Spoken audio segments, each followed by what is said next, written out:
Allahu Allahu Allahu Allah Allahu Allahu Allahu Allah. Assalamualaikum warahmatullahi wabarakatuh. Hamdan wa syukran lillah wa salatan wa salaman ala rasulillah wa ala alihi wa sahbihi wa mawalah.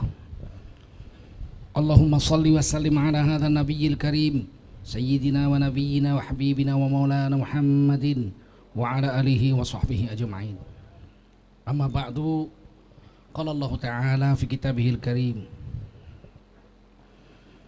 a'udzu billahi minasy syaithanir rajim. Bismillahirrahmanirrahim. Ma kana Muhammadun aba ahadim min rijalikum walakin Rasulallahi wa khataman nabiyyin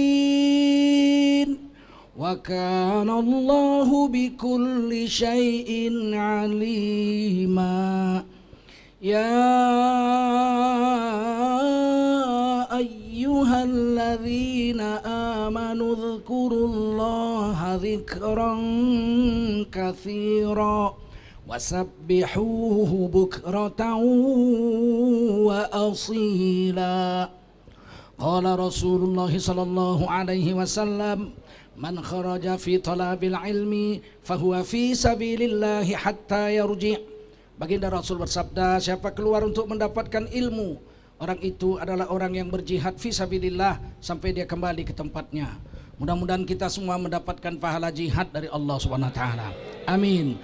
Shadaqallahul azim wa sadaqa rasuluhun nabiyul karim. Wa nahnu ala dzalika minasyahidin wasyakirin walhamdulillahi rabbil alamin. Para ulama, tuan-tuan guru, para habaib yang dimuliakan Allah SWT, ada Bangda Kiai Haji Zulfikar Hajar, ada Syekh Habib Haikal Al-Idrus, ada Syekh kita Mufti Ahmad Nasihin, ada Abun ini paman guru saya, paling senior di sini. Beliau mengaji kepada kakek guru saya di Aceh Selatan, Labuan Haji, ya, Syekh Mudawali, ya, Syekh Mudawali itu guru Abun. Saya berguru kepada muridnya Syekh Mudawali, Tengku Kemala yang di Darussalam. Jadi saya keponaan guru, ya, jadi keponaan saya. Paman saya ini Abun, satu-satunya paman guru saya yang masih hidup. Mudah-mudahan diberi barokah dalam usia beliau. Anak-anak saya banyak di sini, ada Ja'far Shaghir, pimpinan Al-Munziri pesantren, ada Muhammad Nazim pesantren Syiantar, ada anak saya, menantu saya Wira Muhammad Solihin, pimpinan Ma'had Tahfizul Quran Rafiuddin di sini, dan semua, ada Ananda Ayub protokol ini masih ipar saya lah ini. Jadi banyak kumpul kita semua di sini. Mudah-mudahan bapak ibu-ibu hadirin wal hadirat rahimakumullah, kita semua dimuliakan Allah Subhanahu wa taala. Siapa yang mengagungkan syiar-syiar agama Allah, dzalika wa may yu'azzim sya'airallah fa innaha min taqwal qulub. Allah katakan, siapa yang mengagungkan syiar-syiar agama Allah, perbuatan itu muncul dari hati yang takwa kepada Allah Subhanahu wa taala.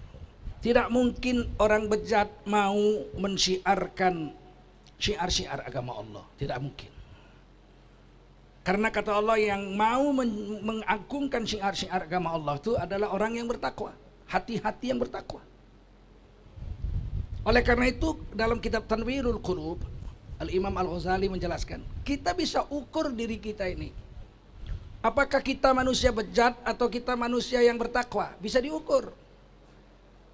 Lebih banyak bergabung di majelis-majelis kesolehan atau lebih banyak bergabung di majelis-majelis maksiat? Ukur aja. Ada majelis taklim, ikut kita nggak di situ. Ada majelis Quran, tadarus, ada di kita nggak di situ. Ada majelis-majelis zikir, ada nggak kita ikut situ. Ada majelis-majelis maulid Nabi, kita ada nggak gabung situ. Ada majelis-majelis Idul Kurban, sembelih korban, ada nggak kita gabung situ. Ada sholat berjemaah, adakah kita gabung situ. Adakah majelis-majelis selawat, adakah kita tergabung dalam majelis-majelis itu? Kalau iya, mudah-mudahan kita orang bertakwa. Tapi kalau majelis-majelis kita tuh majelis joget, ke kanan, ke kanan, ke kanan dan ke kanan, ke kiri, yang dijogeti bini orang.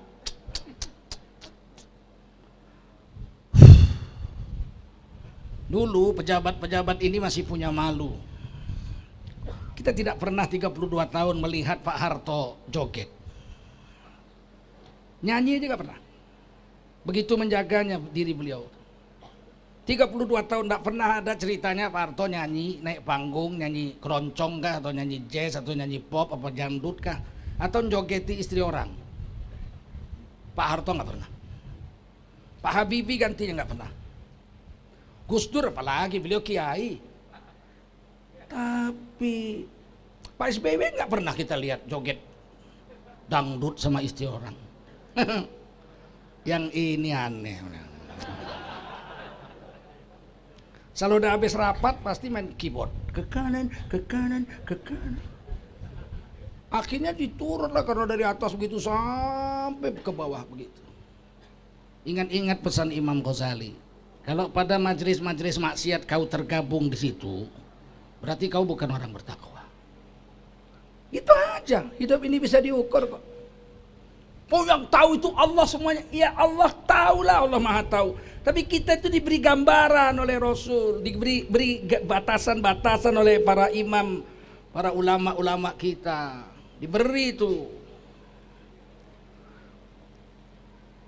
Dalam kitab Ihya juga Imam Ghazali menulis, apabila orang-orang alim sibuk dengan yang halal, rakus dengan yang halal, maka orang-orang awam akan rakus dengan yang makruh. Kalau para ulama sibuk dengan yang makruh, rakus dengan yang makruh, maka orang-orang awam akan sibuk dan rakus dengan yang haram. Kalau para ulama, tuan-tuan guru sudah rakus dengan yang haram, maka orang awam murtad dari Islam. Kata orang awam, nggak ada agama itu. Apa agama itu? Wong tadi malam saya melacur ketemu sama Kiai Anu kok. Dia rupanya seleranya yang gemuk, aku selera yang kurus. Sebelah-sebelahan kamar kami berzina. Nggak ada agama itu lagi. Tak ada agama katanya. Kalau sudah ulama mau makan uang haram, orang bilang alah udahlah, yang haram aja payah didapat apalagi yang halal. Alah, kemarin kami sama ulama, sama-samanya kami begini. Nggak ada agama itu. Agama itu cuma di atas kertas saja.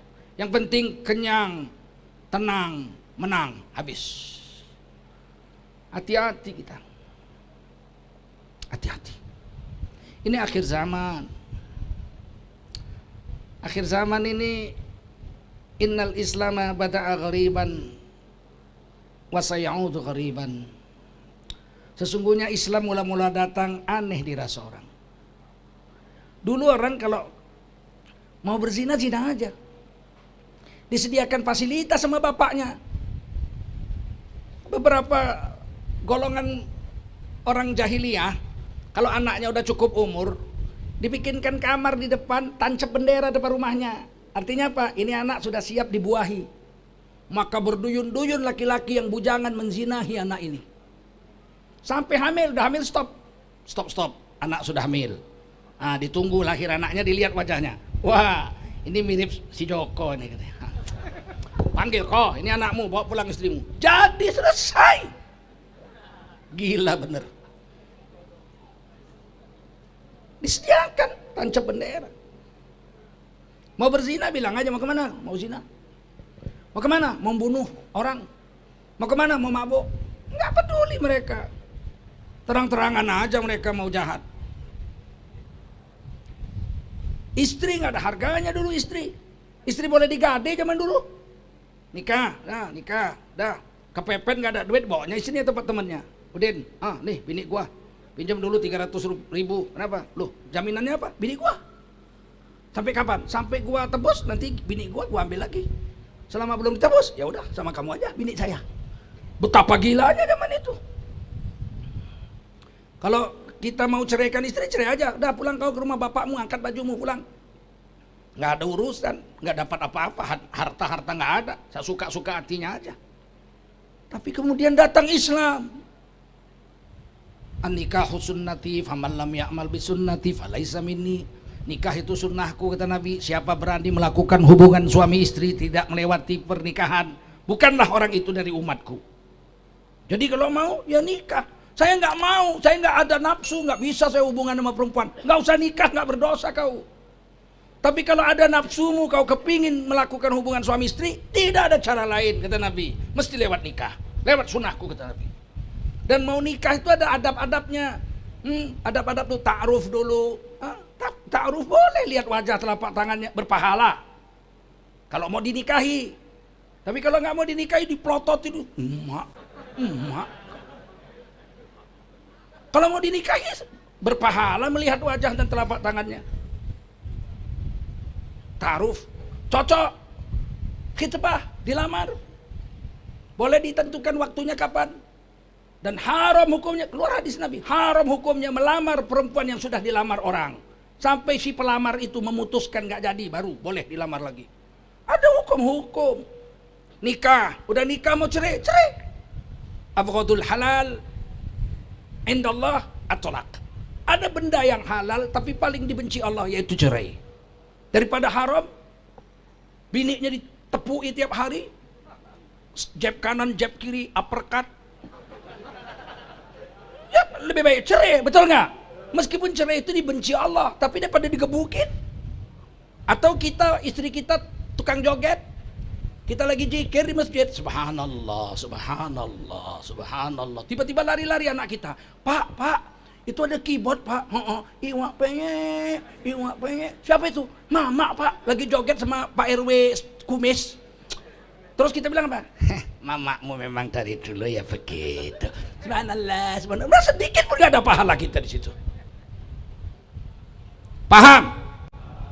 Datanglah Islam. Loh, apa kata orang? Kok aneh kali Islam ini? Dulu gak ada harganya perempuan, kok sekarang perempuan harus dibeginiin. Wajib diberi nafkah. Apa yang kau makan? Coba berikan makan istrimu apa yang kau makan. Tak boleh kita makan kari kambing di kantor, istri kita makan tempe orek di rumah. Apa yang kau makan? Kasih istrimu yang makan. Pakaianmu sederajat ini. Kita pakai baju 2 juta, bini kita pakai baju 20.000. Apa itu suami? Apa begitu? Ada aturan-aturan. Lah, kok aneh kali Islam ini? Aneh kali Islam ini. Dulu-dulu nggak ada begini. Wasayamudu ghariban. Di akhir zaman kita ini, Islam akan kembali menjadi aneh. Kalau ada orang kemana-mana pacaran, ini gila, betul yang dibilang Abun itu benar. Berani orang malam minggu ke rumah perempuan, minta izin sama bapaknya untuk dibawa keluar rumah, pulang jam 1 malam, minta izin coba. Bapaknya lagi zikir habis maghrib. Subhanallah, subhanallah, subhanallah, subhanallah, subhanallah, subhanallah. Assalamualaikum. Siapa maghrib datang nih? Keluar bapaknya. Kamu siapa? Saya Joni Om. Oh Joni Om. Mau ngapain kamu? Saya kawan kuliah nak Om, si Susi. Oh mau jumpa. Oh iya silakan duduk nak. Susi, kawanmu Joni datang. Si Susi lari-lari. Kenapa lambat kali datangnya? Maghrib dulu malu. Ayah kayak sholat aja, yang enggak pun pura-pura dong. Duduk sini. Silakan duduk nak Joni sama Susi. Mau meneruskan zikir dulu. Bapaknya zikir di kamar. Subhanallah, subhanallah, subhanallah, subhanallah. Anaknya diunyel-unyel sama di ruang tamu. Mamanya nggak marah, malah mamanya keluar. Nak Joni, cuman ada kopi susu, silakan diminum ya. Dalam hatinya goblok benerin orang tuh. Nggak puas di rumah. Jam 10, Om permisi Om, kami mau nonton bioskop Om. Udah jam 10 nak. Ya filmnya kan memang mainnya malam. Ini midnight show. Oh. Filmnya apa? Filmnya Sex in Midnight. Maksudnya apa itu? Di bawah panggilan Ka'bah. Dibawanya anak kawan tuh jam 12 malam, jam 1 baru pulang. Karena sering dibawa, terjadilah peribahasa Melayu yang terkenal. Tembung dulu bung, baru bandar khalifah. Gembong dulu bung, baru nikah. Sudahlah gembong, kawin, pakai marhaban lagi. Marhaban ya Nur. Orang gembong di marhaban. Dikasih tahu ini nggak boleh pak, begini pak, kita nggak boleh, anak kita harus kita jaga. Kau aneh-aneh aja, semua orang juga begitu. Islam ini kok mengungkung pergaulan, mengungkung. Astagfirullahaladzim. Padahal dulu nggak gitu kok. Ketika agama datang kemari, ini negeri bagus. Negeri Sumatera ini dari Aceh sampai Palembang, nggak ada perempuan keliaran di jalan. Tahun 50-60 nggak ada perempuan laki-laki jalan sama-sama, nggak ada. Semua gadis dipingit. Bahkan orang Aceh nggak boleh tidur di rumah laki-laki karena ada saudara perempuannya tidur di situ. Laki-laki harus tidur di surau karena rumah nggak ada kamar, cuma satu kamar aja. Semua laki-laki di surau. Siang boleh datang, malam tidur di surau. Sama juga dengan orang Sumatera Timur, orang Sumatera Tengah. Sumatera Tengah itu Jambi, Riau, Sumatera Barat sekarang Minang. Semua laki-laki tidur di surau.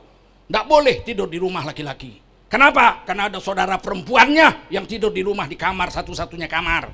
Itu kamar ibu bapaknya, yang lain di ruang tamu saja. Semua laki-laki, nggak boleh. Sama saudaranya aja begitu. Apalagi sama anak gadis orang. Sehingga terkenal di sini dulu ada lagu Melayu di sini. Tentang pergaulan muda-mudi, namanya Pagar Adat. Pernah ku bermain-main denganmu, berkejar-kejar di ruang halaman. Pernah ku genggam tanganmu yang halus sewaktu kita menyeberang titian. Betapa bahagia rasa hatiku bila teringat masa yang lalu. Lalu terdengar ibumu memanggil dan menghimbau kau kembali pulang. Tapi setelah dewasa lain pula sikapnya. Tiada boleh berjumpa di pagar adat kita. Bilakah gerangan masanya nanti dapat kita berjumpa kembali? Esokkah setahun lagi, entahkan begini selama-lamanya. Kau kalau mau jumpa datangi bapaknya lamar, mau kau pegang sampai mati silakan kau bikin. Kalau kau nggak kawini jangan coba-coba. Kok aneh betul ya? Semua orang nggak begitu lagi kok. Islam di akhir zaman kembali menjadi aneh. Dulu guru-guru kami nggak ada yang mau disuap di sini. Saya cerita satu, Syekh Azra'i Abdul Rauf guru saya. Paling saya cintai ini Tuan Syekh ini. Al-Hafiz. Dari beliau lah saya dapat sanad Quran sampai ke Rasul. Pegangnya kepala saya. Kamu murid saya dunia akhirat nak. Dua muridnya yang boleh cium tangan. Tengku Zulkarnain dengan Sarifuddin cucunya. Satu hari datang pejabat wali kota Medan datang ke rumah beliau. Saya datang, saya ngaji kapan aja, asal lewat belok. Nggak ada, seminggu sekali, 2 minggu, nggak ada. Asal lewat saya lihat belok. Ada tamu, saya lihat. Apa katanya? Terserah kalian lah. Rupanya tamu itu minta tanah Ustadz Azra'i yang di seberang Sungai Deli, dekat pinggir sungai. Itu bambu-bambu itu beliau punya. Di situ dulu surau beliau menghafal Quran dengan adik beliau, Syekh Asmu'i. Diminta wali kota mau dijadikan taman. Taman lah, ada lampu-lampu, ada tempat duduk-duduk, taman bagus. Pinggir Sungai Deli, menghadap Sungai Deli, mau dibikin taman. Ustadz Azra'i mukanya nggak senang, merengut aja. Terus bagaimana Ustadz? Ya begitu aja lah, terserah kalian kan pejabat. Negara ini kan kalian punya. Mau kalian bikin, mau kalian ambil. Silakan, kekuasaan di tangan kalian. Tapi ingat, kalau kalian tanya izinku, sampai dunia kiamat tak kuizinkan. Monggo tar wali kota Medan tuh. Kalau berjenggot sama jenggotnya gemetar. Ulang. Saya di situ. Ditengoknya, ngaji nak. Berubah, lembut. Begitu garangnya tadi. Ngaji nak, iya tuh. Kebetulan lewat tadi. Ya, ngaji nak. Saya baca, udah baca berapa lama udah. Sadaqallahu azim. Siapa tadi itu, ngapain itu tuh? Nah diambilnya, jadikannya taman situ. Bambu-bambu tuh. Itu tanah kita kan. Ya kan bagus tuh. Jadi taman, jadi terang, ada lampu-lampu. Tertata, rumputnya bagus. Oh, ada bangku-bangku, nanti orang lihat ke sungai, hilang stres.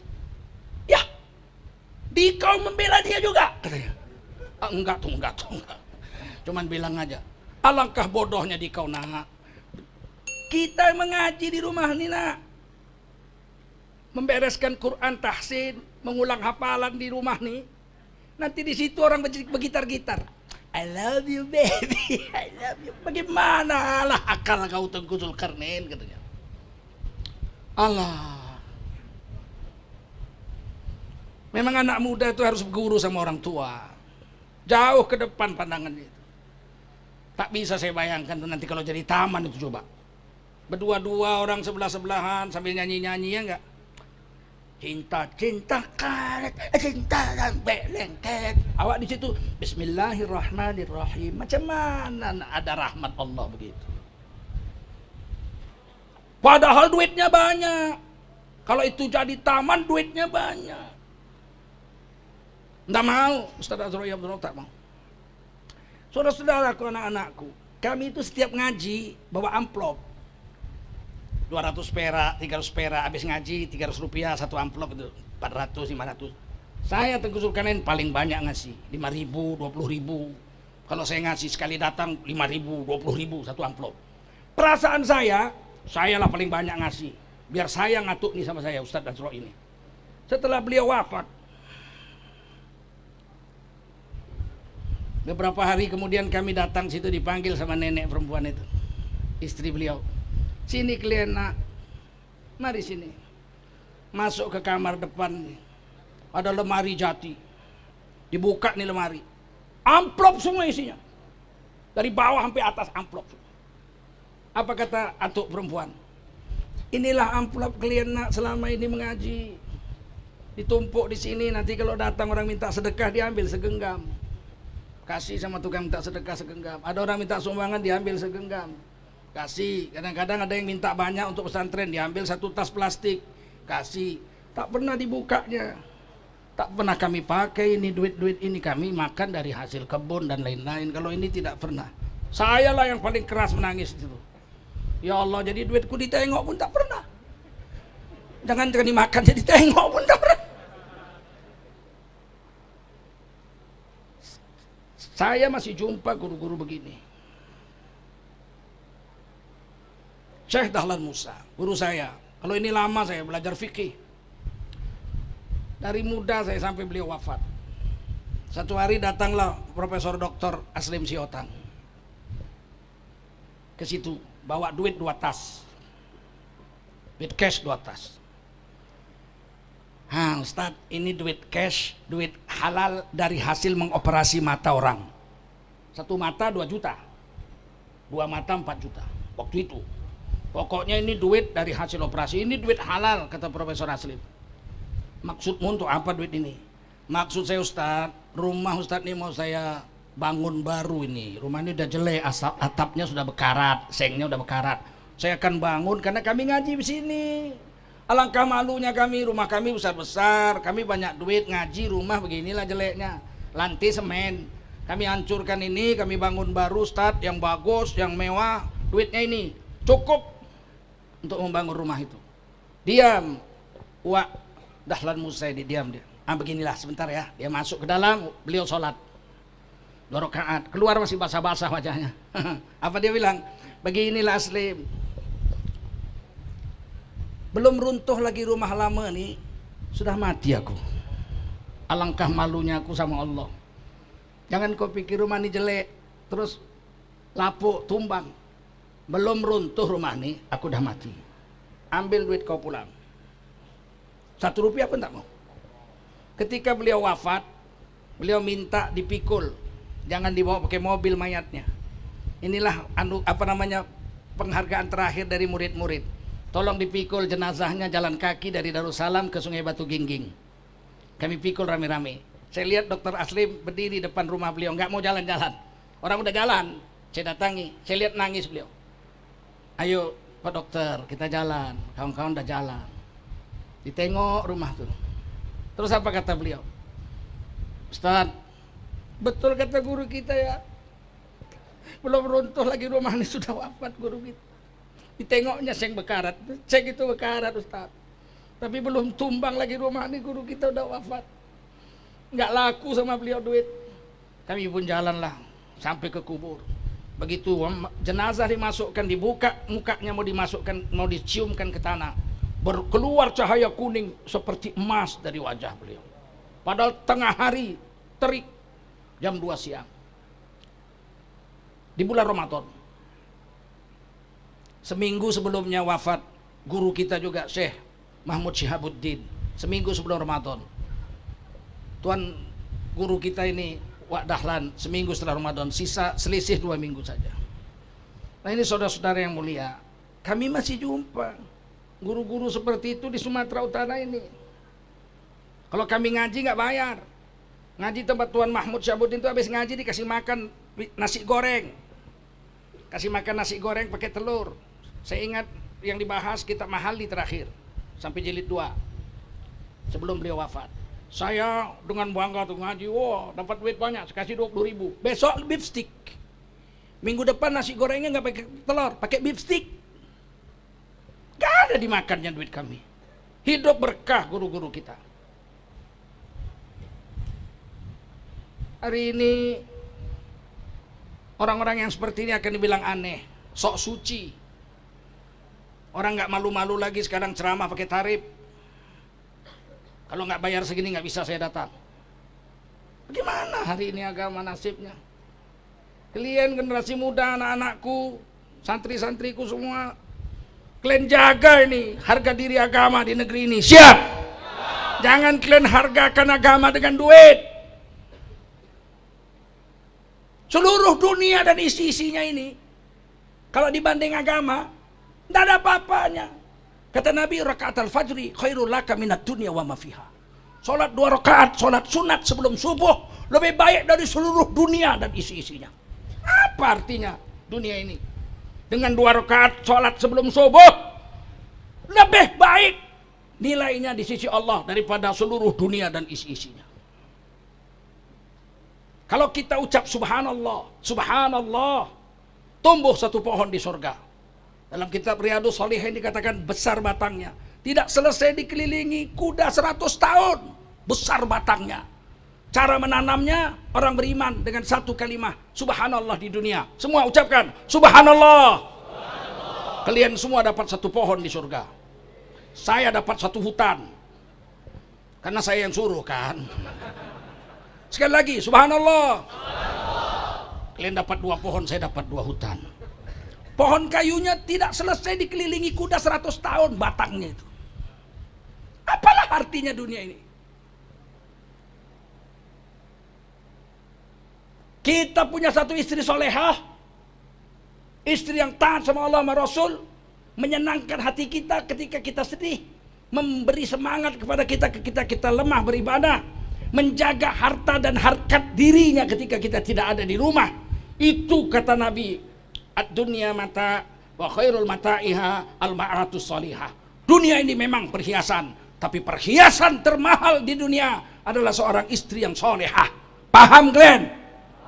Biar jelek asal solehah. Syukur-syukur dapat cantik solehah. Paham?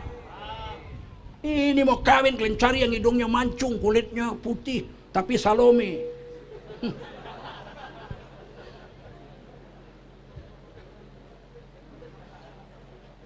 Nggak tahulah apa itu Salome. Baik, saya tutup dengan ayat. Jadi begini ya, kata Habib kita, Habib Haikal, ikuti Nabi, betul lah. Kata Abud, ikuti Nabi, betul. Kalau ikut Nabi itu ya, Tadi yang pertama, laqad kana lakum fi Rasulillahi uswatun hasanah. Sungguh telah ada pada diri Rasul Allah itu uswatun hasanah, contoh yang baik untuk kamu. Apa itu hasanah?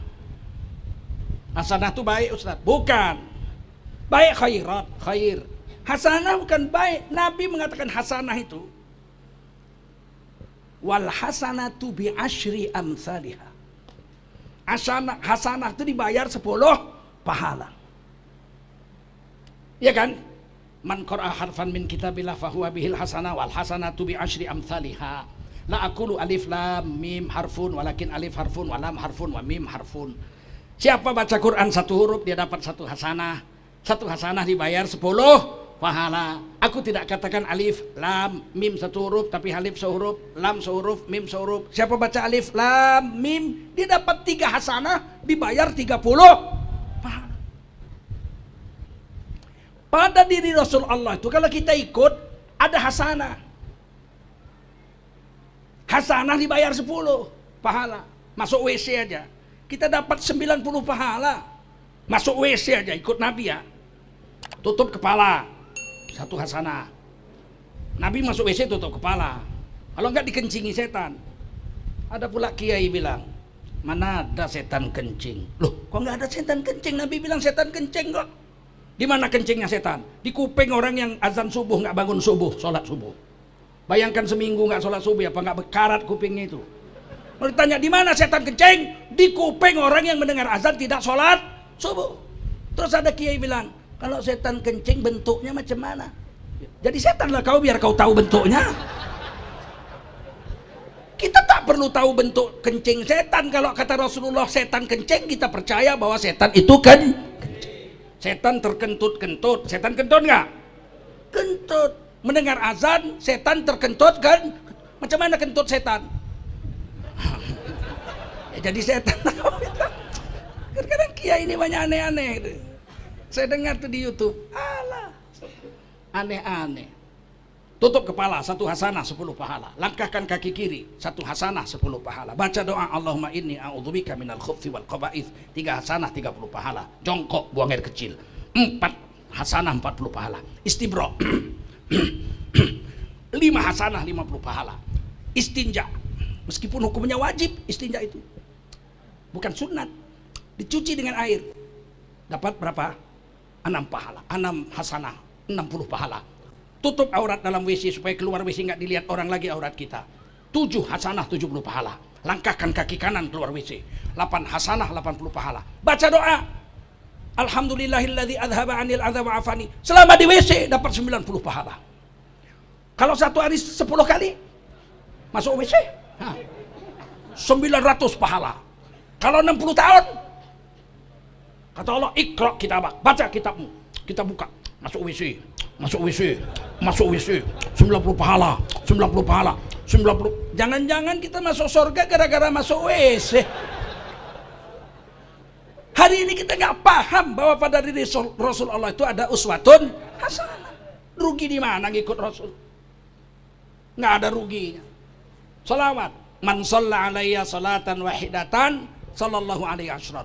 Siapa salawat kepadaku, kata Nabi, sekali, Allah beri dia 10 barokah, rahmat. Coba bayangin itu.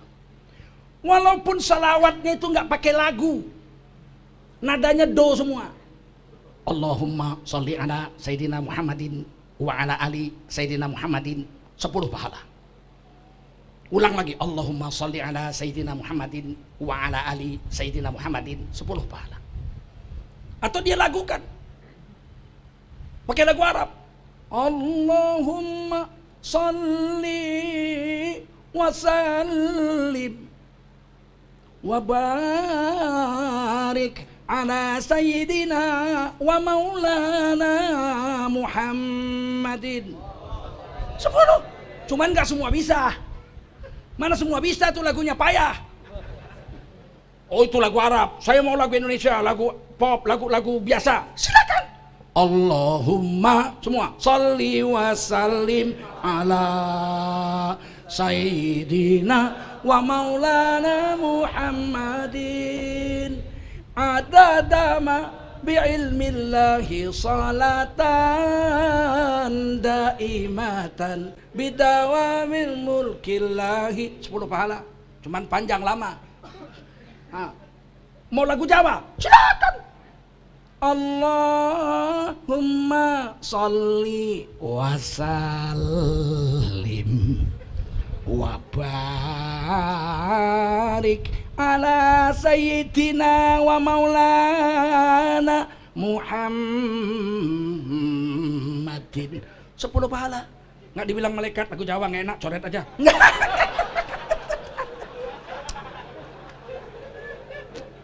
Paham? Oh, kalau Quran jangan coba-coba aku tampar mulutmu. Quran lain. Kalau Quran, inna anzalnahu Qur'anan Arabiyya la'allakum ta'qilun. Sesungguhnya Quran kami Allah turunkan dalam bahasa Arab agar pakai akalmu. Biar kau ngerti, pakai akalmu. Udah tahu Quran bahasa Arab dibanti lagu Jawa. Macam yang dibikin di Istana Negara 3 tahun yang lalu. Kita tolak, betul?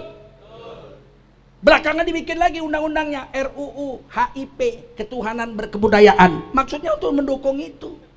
Dibantinya lagu Jawa. Subhanalladzi asra bi 'abdihi laila. Kalau aku ada di situ ku cabut kumisnya satu-satu. Quran lain, Bos, betul? Mau dibikin musabaqah tilbatil Quran tingkat nasional lagu-lagu Nusantara. Terima apa tolak? Alangkah bahayanya sempat peserta nomor 1 dari Sumatera Barat membawakan lagu Beranak Ampe.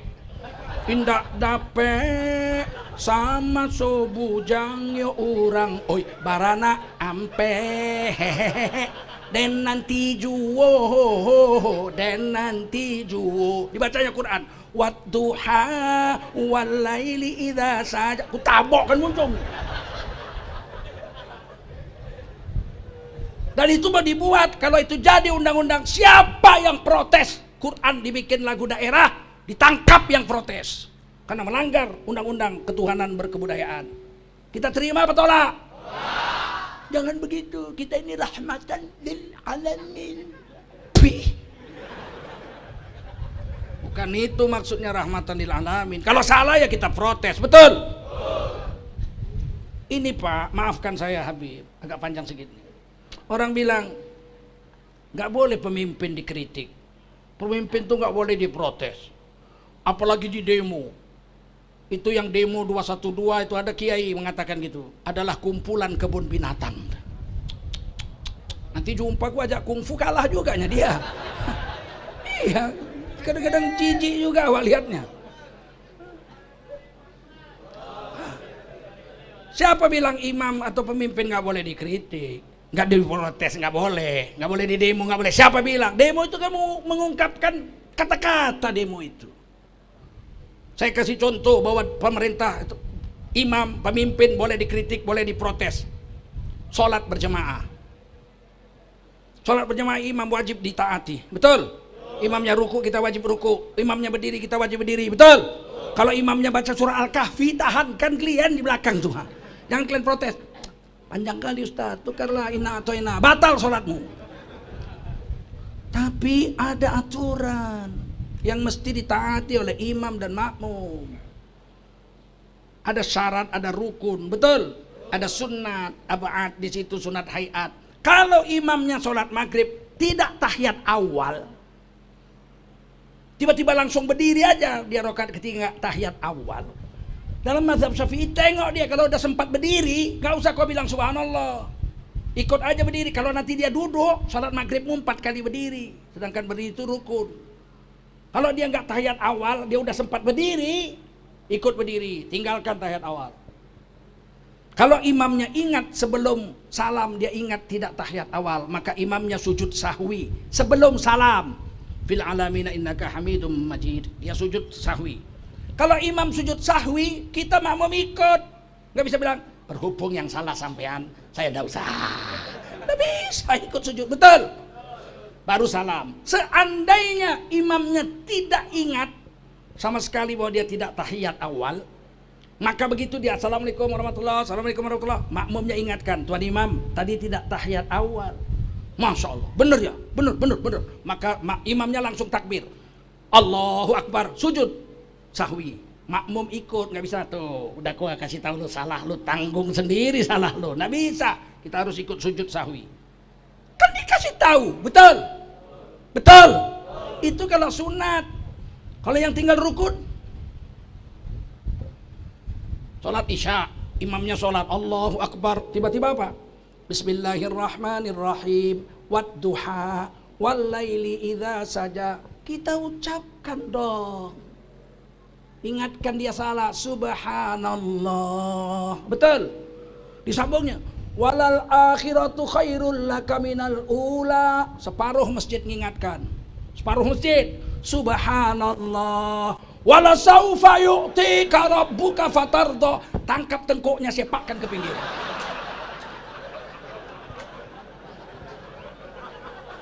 Paham? Jangan bilang, nggak boleh apa? Sholat aja boleh nyepak pemimpin kok. Apalagi di luar sholat, betul nggak? Ngerti? Oh itu kan imam Pak Nabi. Nabi pun pernah memberi pelajaran. Saking cintanya Allah. Nabi sholat zuhur 2 rakaat salam. Siapa berani negur Nabi? Nah, ada satu pun berani. Semua tengok-tengokan. Bilang tadi cuma 2 rakaat gitu. Siapa yang berani bilang Nabi sholat zuhur 2 rakaat? Nggak ada yang berani. Tunjuk-tunjukan sahabat. Nggak ada yang berani. Satu orang sahabat. Nyuwun sewu Kanjeng Rasul. Niki sholat zuhur mawon nggih, kata Nabi. Niki sholat niki qasar napa tamam Rasul? Tamam kata Rasul. Ini sholat zuhur ini singkat, qasar 2 rakaat atau sempurna 4 rakaat. Oh, sholat zuhur niki tamam kata Rasul. Sholat zuhur ini 4 rakaat sempurna. Nanging niki wau qasar Rasul. Juan sewu 2 rakaat mawon. Begitulah kira-kira bahasa Arabnya.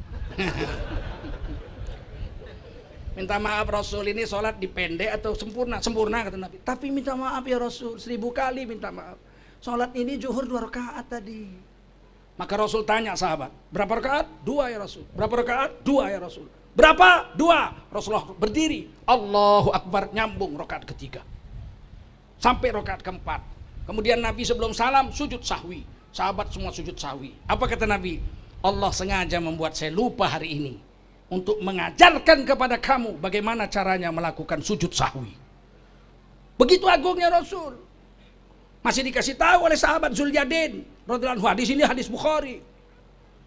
Ini Nabi pun tidak. Tukang serut kayunya dia.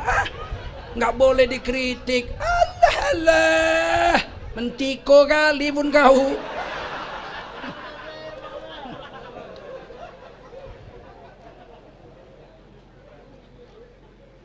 Soal gayanya saya Tengku Zulkarnain keras begini, saya orang Medan. Orang Medan kan memang begini, Beb. Kami orang Medan begini, tak senang kau. Ya, ku cekekkan batang leher kau nanti. Itu orang Medan. Betul.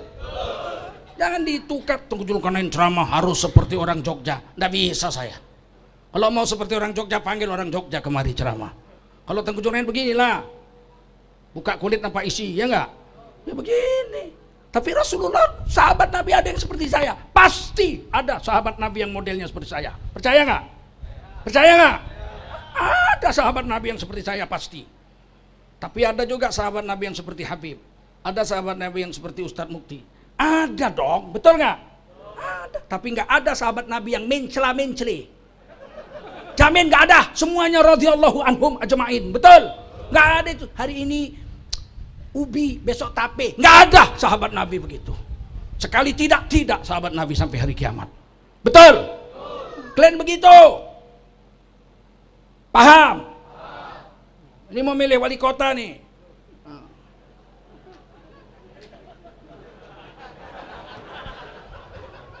Siapa dipilih? Pilihlah orang yang diusung partai yang tidak merusak agamamu. Kalau saya yang nomor 1 saya lihat partinya siapa. Itu aja dulu. Sempat mau dibikinnya Pancasila jadi kebudayaan, ketuhanan berbudayaan, ngapain pula aku dukung-dukung dia. Ini kalau nggak keluar, ngapain, nggak usah datang sini. Pak Akhyar ini kalau belum keluar dari PDI, ku siapkan ini anak-anak FPI ini. Kalau datang jangan kasih masuk sana. Nggak ku kasih majelis ini. Hakku lah orang di tempatku kok, betul nggak? Nggak ku kasih, merah kau yang nggak bisa sana.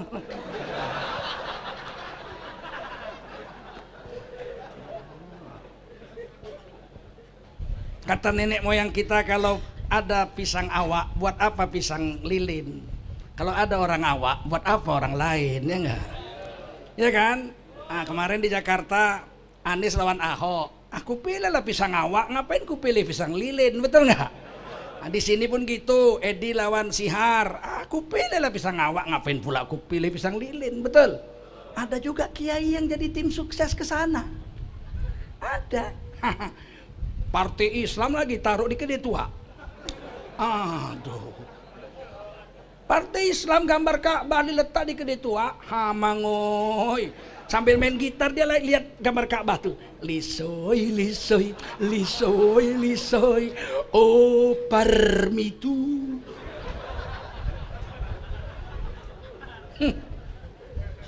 Pilih pemimpin itu. Ada pula yang bilang gini, kalau dua-dua Islam kita nggak boleh berpihak kemana-mana. Iya. Siapa bilang?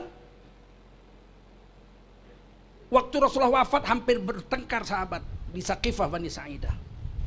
Sebagian mau ngangkat Abu Ubaidah jadi khalifah pengganti, sebagian bertengkar. Umar bin Khattab radhiyallahu anhu tangkap Sayyidina Abu Bakar, tangannya dibawa ke Saqifah Bani Sa'idah. Padahal dia salah kalau sekarang. Ini orang ini bertengkar nih, pilih siapa pemimpin. Kata Sayyidina Umar, saya memilih Abu Bakar Siddiq jadi pemimpin. Berpihak, betul. Semua sahabat baiat. Jadilah Abu Bakar Siddiq ini pemimpin. Siapa bilang nggak berpihak? Ketika Sayyidina Abu Bakar mau wafat, dia bilang apa? Saya mau wafat. Kalau saya wafat, Umar bin Khattab gantinya. Diktator kalau sekarang itu, ya enggak? Umar bin Khattab ganti saya jadi khalifah. Semua ikut. Sukses Islam zaman Umar bin Khattab radhiyallahu anhu menghancurkan Romawi dan Parsi. Tumbang dua kerajaan superpower dunia di tangan beliau. Berkahnya Sayyidina Umar. Siapa yang milih? Satu orang aja. Sayyidina Abu Bakar Siddiq radhiyallahu anhu. Semua sahabat ikut. Kenapa? Karena yang milih kalibernya Sayyidina Abu Bakar, yang dipilih kalibernya Sayyidina Umar. Lihat kalibernya dong. Yang milih Sayyidina Abu Bakar. Ditimbang semua iman umat Rasulullah. Satu timbangan iman Sayyidina Abu Bakar sendiri lebih berat imannya Sayyidina Abu Bakar dibanding seluruh iman Sayyidina umat Rasulullah. Orang seperti ini milih, kalau aku wafat gantinya Umar. Sayyidina Umar apa kehebatannya? Tidaklah Sayyidina Umar lewat di satu jalan, setan minggir, nggak berani berpapasan sama Sayyidina Umar bin Khattab. Itu hadis Bukhari juga. Kita coba. Kita jalan ada setan, kira-kira minggir gak? Dicium kening kita sama setan. Kawan kita.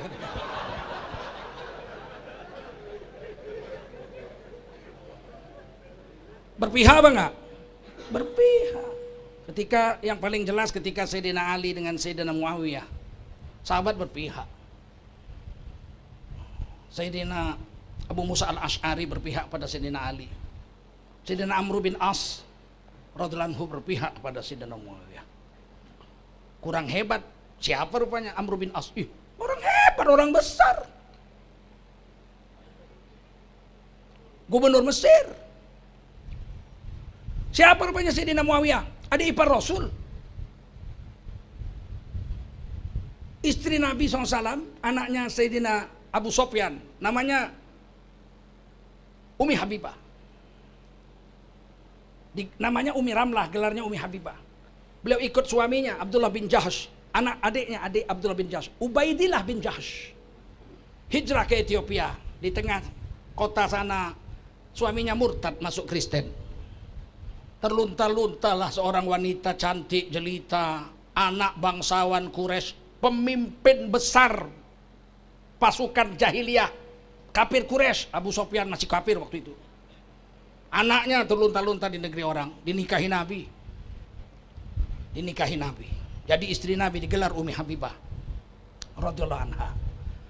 Anak Abu Sofyan, adik Umi Ramlah ini, Sayyidina Muawiyah bin Abi Sofyan, adik ipar Rasul itu, penulis wahyu itu.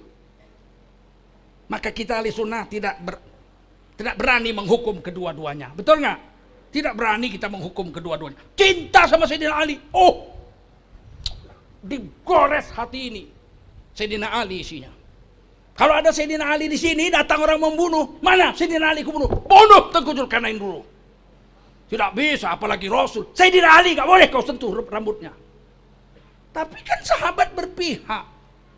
Kita gak boleh menuduh sana sini. Paham? Kita berpihak. Ini calon wali kota ada 2. Berpihak saya. Berpihak sama pendukung partai apa. Ini kan sama-sama pisang awak, Pak. Betul. Kalau sama-sama pisang awak, ini sama-sama Nasutionnya. Betul. Kalau sama-sama pisang awak, nenek moyang saya memberitahu. Kalau ada yang masak pohon, buat apa yang masak di karbet?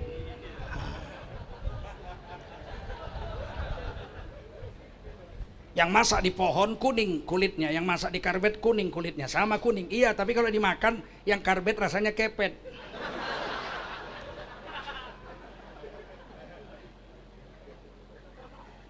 Paham? Nah, itulah agama kita, yang penting agama kita hidup. Dan adik saya ini, akhirnya adik saya, Pak Akhir ini, sama-sama di USU, saya 82, beliau 86. Di belakang-belakangan kampus lagi. Kampus beliau di belakang kampus saya di depannya. Fakultas Sastra, beliau Fakultas Teknik. Jadi bukan kaleng-kaleng juga. Paham?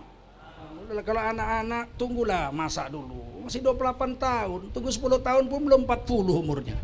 Sedangkan Nabi diangkat jadi Nabi umur 40. Kurang masa apa Nabi?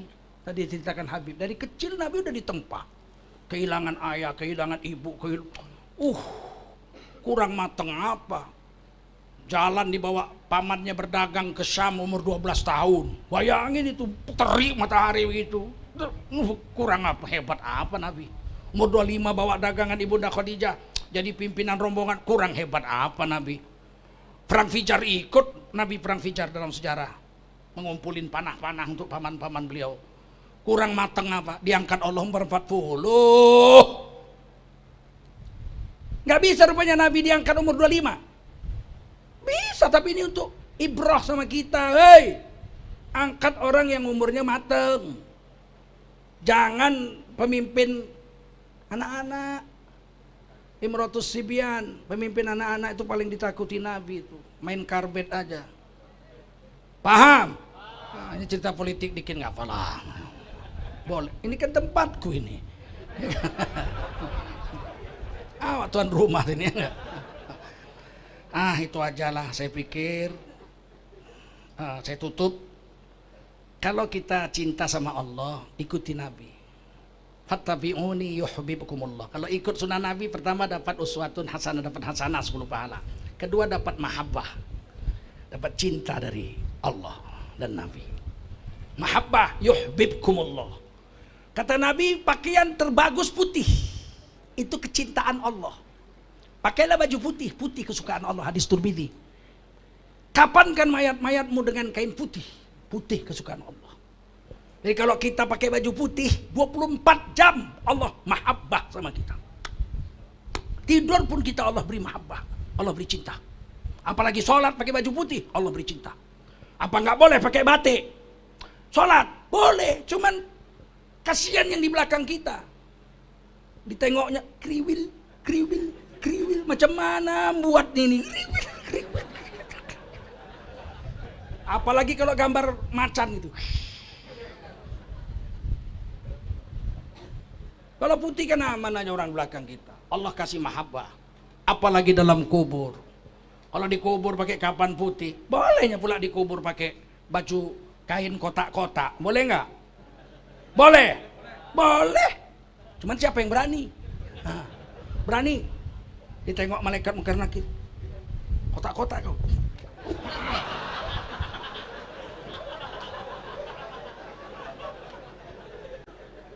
Meskipun baju putih sunat, kapan berwarna putih sunat, nggak berani orang meninggalkan sunnah Nabi yang hukumnya sunat sekalipun. Betul? Apa nggak boleh pakai baju merah? Boleh, cuman yang suka PDIP.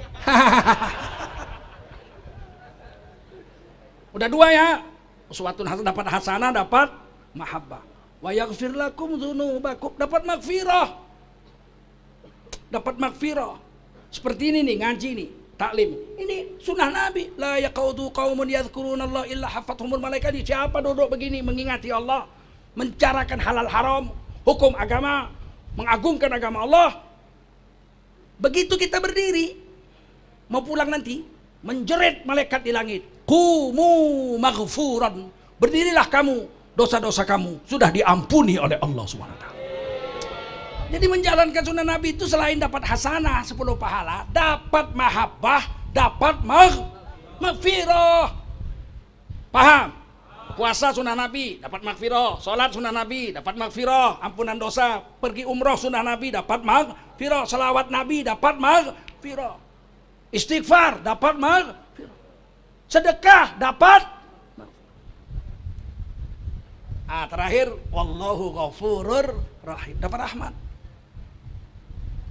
Mengamalkan satu agama dapat kasih sayang dari Allah. Wa kana bil mu'minina rahima, adalah Allah sangat kasih sayang terhadap orang beriman. Terima kasih. Wassalamualaikum warahmatullahi wabarakatuh.